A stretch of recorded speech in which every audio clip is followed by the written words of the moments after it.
Hello viewers. Today's topic is capital protection oriented funds, which are also known as CPOFs. If your risk appetite is low, you are a conservative investor and you have some surplus funds for say 3 years, what are the options available to you? Most of you would think of bank fixed deposits. But what is the interest rate which you will earn there? 7% or maybe 7.5?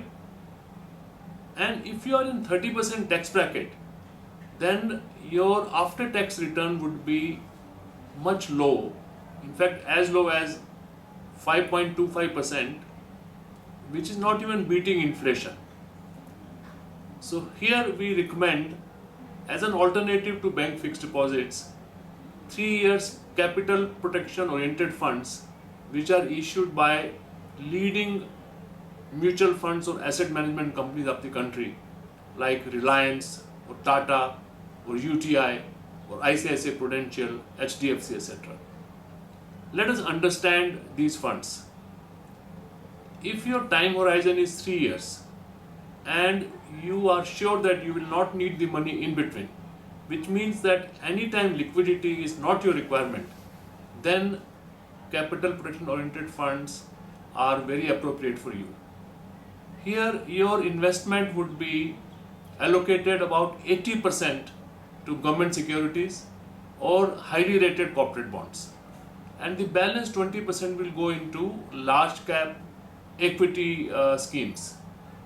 So in nutshell, after 3 years your capital would be protected and you also get the upside of equity markets.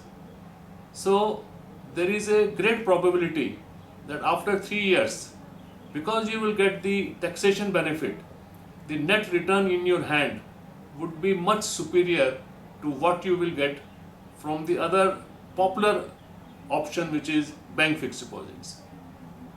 So if you have surplus money, your risk appetite is low, you pay tax 20% or 30%, and if your time horizon is 3 years, contact your Bajaj Capital relationship manager today and seek more details about capital protection oriented funds. Happy investing.